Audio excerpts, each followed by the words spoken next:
এরকম বর্বরতা, এরকম ডাকাতি এবং এরকম লুট আসলে আমার ৩৫ বছর বয়সে আমার জীবনে আমি কখনো দেখি নাই। তো আমি এরকম সন্ত্রাসী হামলার প্রতি তীব্র নিন্দা এবং ক্ষোভ জানাচ্ছি। অষ্টমনীষায় স্বর্ণের দোকানে লুটপাটের ঘটনাটা যেভাবে ঘটেছে, সম্পূর্ণ ঘটনাটা আপনাদের সামনে আমি তুলে ধরলাম। সবাই সহযোগিতার হাত বাড়িয়ে দিবেন এই ভিডিওটা শেয়ার করার মাধ্যমে। সম্মানিত বন্ধুরা, অনেকেই মনে করেন যে আসলে এই স্বর্ণকাররা অনেক বড়লোক, অনেক কোটিপতি। তো আমি মনে করি যে বড়লোক হোক আর কোটিপতি হোক সেটা বড় কথা নয়। আপনার যখন মেয়ের বিয়ে হয়, তখন যদি আপনি এই স্বর্ণকারের কাছে একটা অর্ডার দেন, সেই সকল অর্ডারের মালামালও কিন্তু আসলে স্বর্ণকারের দোকানে থাকে। তো দেখা যাচ্ছে যে ওনাদের যে চালান, ওনাদের যে ক্যাশ ক্যাপিটাল সবকিছুই কিন্তু ব্যবসার এখানে কাজে লাগানো ছিল।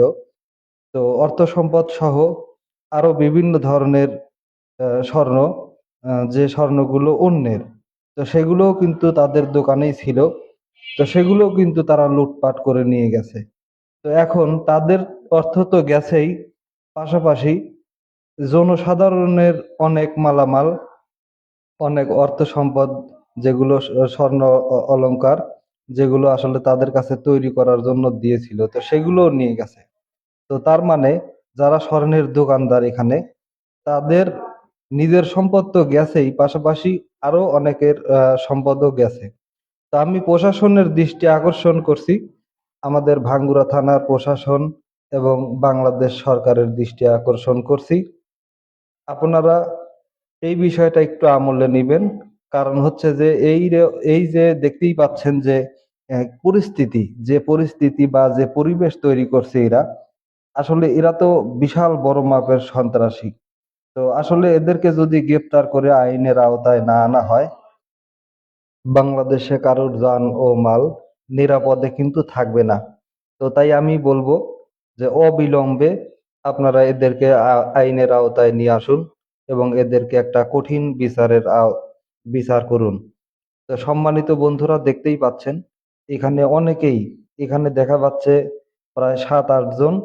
এখানেই এই সিসিটিভির ফুটেজেই কিন্তু আমরা 7-8 জন ব্যক্তিকে দেখতে পাচ্ছি, যারা বিভিন্নভাবে মনে হচ্ছে যে এক এক ধরনের কাগজ কাটতেছে। তো কাগজের মতো কিন্তু এই সিকিউরিটি তালাগুলো কিন্তু তারা কেটে ফেললো এবং বিভিন্নভাবে তারা দোকানে ঢোকার চেষ্টা করছে এবং কিছুক্ষণের মধ্যেই হয়তোবা দোকানের মধ্যে ঢুকে যাবে এবং প্রত্যেকের কাছেই কিন্তু দেখেন অস্ত্র রয়েছে। তো সম্মানিত বন্ধুরা, আসলে এইগুলো যদি আমরা আসলে প্রতিবাদ না করি, তাহলে কিন্তু ভবিষ্যতে এরকম চলতেই থাকবে এবং আমাদের জীবনের কোনো নিরাপত্তা থাকবে না। তো তাই এদেরকে অবিলম্বে আইনের আওতায় আনার জন্য আমরা সর্বোচ্চ শেয়ার করে সারা বাংলাদেশের জনসাধারণকে দেখার সুযোগ করে দেই যে এরকম ভাবেই আসলে বিভিন্ন জায়গাতে ডাকাতি বর্তমানে হচ্ছে। তো আসলে আমাদের দেশের বর্তমান যে পরিস্থিতি, এই পরিস্থিতি সামনে কত দূর নিয়ে যাবে এটা কিন্তু বলা খুবই মুশকিল। তো দেখতে পাচ্ছেন এরা কিন্তু অলরেডি দোকানের মধ্যে ঢুকে পড়েছে এবং বিভিন্নভাবে দেখেন আসলে সেন্দুক, যে সেন্দুকগুলো আসলে আগুনে পড়ে না, তারপরে কোনোভাবেই আসলে ক্ষতিগ্রস্ত করা যায় না, সেই সিন্দুকের লকটা পর্যন্ত তারা ভেঙে ফেলার চেষ্টা করছে এবং ভেঙে ফেলবে। তো এরকম ভাবে 5টা দোকানে কিন্তু তারা আসলে এরকম ভাবে হামলা করেছে এবং তাদের সর্বোচ্চ সর্বোচ্চ যে সম্পদগুলো ছিল, সমস্ত সম্পদগুলো নিয়ে তাদেরকে কিন্তু একদম নিঃশেষ করে দিয়ে গেছে।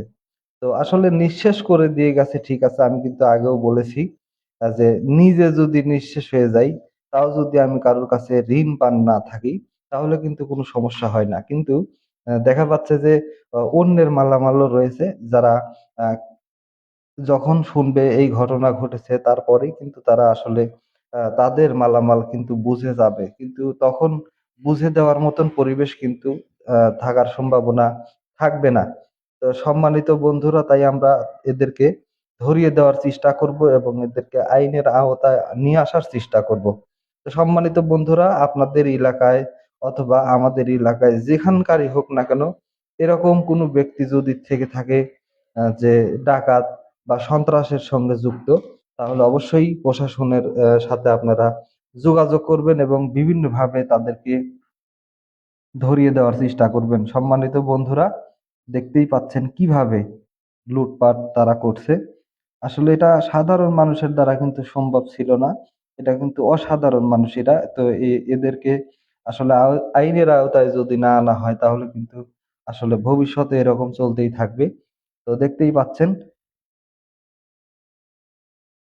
অলরেডি কিন্তু তারা অনেক ছোট ছোট যে সিন্দুকগুলো ছিল সেগুলো কিন্তু অলরেডি ভেঙে ফেলেছে, এবং বড় যে সিন্দুকটা আছে সেটাও কিন্তু তারা ভাঙার চেষ্টা করছে।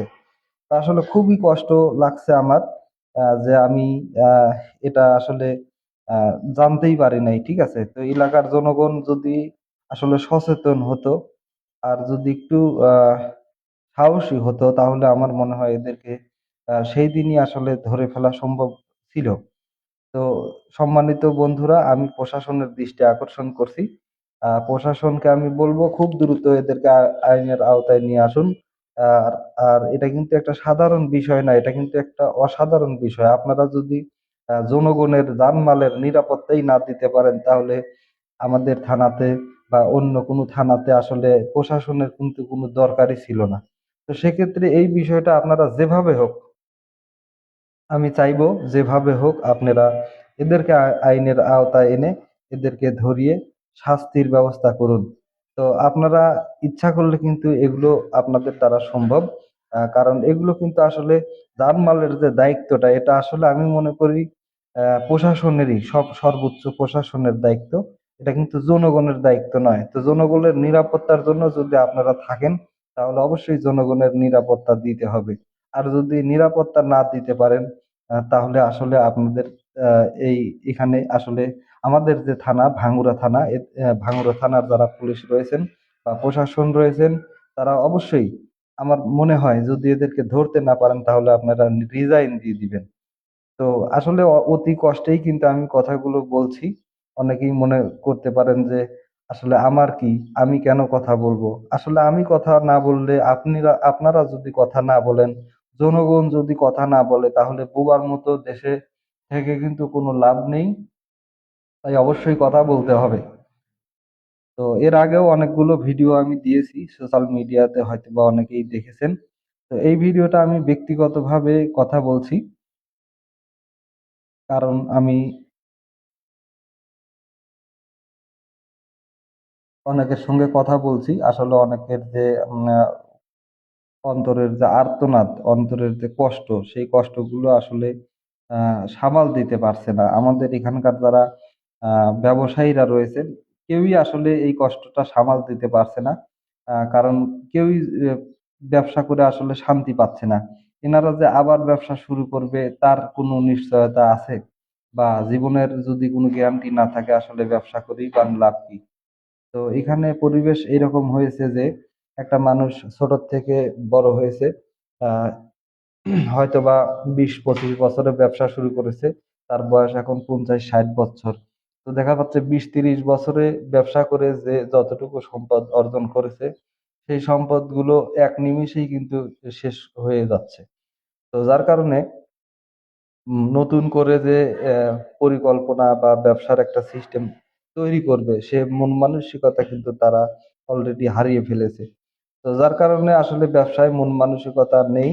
তো এরকম যদি চলতে থাকে তাহলে কিন্তু আসলে দেশের উন্নতি কোনোদিনও সম্ভব হবে না। তো সম্মানিত বন্ধুরা, তাই সর্বোচ্চ শেয়ার করে সবাইকে দেখার সুযোগ করে দিবেন।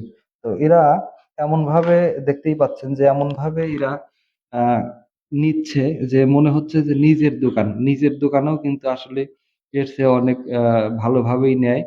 তো দেখতেই পাচ্ছেন একদম মানে বর্বরতার তাণ্ডব।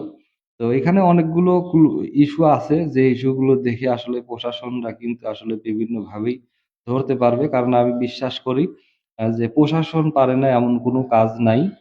তো এটাও হয়তো বা প্রশাসন পারবে যদি প্রশাসন মনে করে যে আমরা এদেরকে আইনের আওতায় আনবো বা এদেরকে আমরা একটা শাস্তির ব্যবস্থা করব। এবং এদেরকে ধরিয়ে দিব। ইচ্ছা করলেই কিন্তু আসলে প্রশাসনের দ্বারা আমার মনে হয় সম্ভব। তো আমি প্রশাসনকে বলবো যে আপনারা বসে না থেকে আপনারা কাজ করুন, ইনশাল্লাহ হয়তোবা এদেরকে ধরিয়ে দিতে পারবেন। তো এদেরকে যতদিন ধরতে পারবেন না আসলে ততদিন আমাদের যারা জনগণ আমরা আছি, আমাদের আসলে ব্যবসা বাণিজ্য করার মন মানসিকতা কিন্তু আসবে না। এবং এভাবেই চলতে থাকবে আহ, সারা জীবন। তো তাই আপনারা একটু দ্রুত কাজ করবেন। আমি শুধুমাত্র প্রশাসনের দৃষ্টি আকর্ষণ করছি, আপনারা একটু দ্রুত কাজ করবেন, যেহেতু বিভিন্ন ধরনের সিস্টেম রয়েছে, যে সিস্টেমগুলো, যে সিসিটিভি ফুটেজ রয়েছে, তারপরে বর্তমানে মোবাইলের যুগ, আর কিছু বললাম না। তো বিভিন্ন ধরনের ইস্যুর দ্বারাই কিন্তু আপনারা এদেরকে আইনের আওতায় নিয়ে আসতে পারবেন। তো সম্মানিত বন্ধুরা, আমি ফুল ভিডিও দেখানোর চেষ্টা করছি আসলে কিভাবে তারা আহ, নিচ্ছে। এই যে দেখতেই পাচ্ছেন, দেখেন অলরেডি এতক্ষণ পর কিন্তু তারা সিন্দুকটা অলরেডি খুলে ফেলেছে। এখন সিন্দুকের মধ্যে যা কিছু আছে সবকিছুই কিন্তু তারা নিয়ে নিবে। তো এই রকম ভাবেই কিন্তু প্রত্যেকটা দোকান থেকেই নিয়েছে। তো হিন্দু সম্প্রদায় যারা আছেন, আমাদের রতন কর্মকার, তারপরে আমাদের তপন কর্মকার, ওনাদের দোকানেও কিন্তু আসলে একইভাবে নিয়েছে এবং কিছুই রেখে যায় নাই। ঠিক আছে, কিছুই রেখে যায় নাই, অলরেডি সবকিছুই নিয়ে গেছে। তো আসলে বাংলাদেশের হিন্দু সম্প্রদায়ের আরো সমস্যা বেশি আমার মনে হয়। সেটা হচ্ছে যে তারা এরকম যদি অনিশ্চিত জীবন এবং যদি এখানে জানমালের নিরাপত্তা না পায়, তাহলে বাংলাদেশে কিভাবে থাকবে আসলে? এটাও একটা কষ্টের বিষয়। ঠিক আছে, তো যে আমরা বাঙালি জাতি, আমরা একে অন্যকে অনেক ভালোবাসি এবং মন থেকে তাদের ভালোবাসি। দেখা যায় যে সুখে দুঃখে আমরা একসঙ্গেই আছি। ছোটবেলার থেকেই আমরা সুখে দুঃখে একসঙ্গেই ছিলাম এবং থাকবো, এই প্রতিশ্রুতি নিয়েই কিন্তু আসলে বাংলাদেশে আমরা বেঁচে আছি। তো এখন যদি এরকম পরিবেশ তৈরি হয়, তাহলে আসলে একসঙ্গে কিভাবে থাকা যায় বলেন? ওদের তো জীবন, ওরা তো জীবনের নিরাপত্তা যদি না পায়, তাহলে এদেশে কিভাবে থাকবে?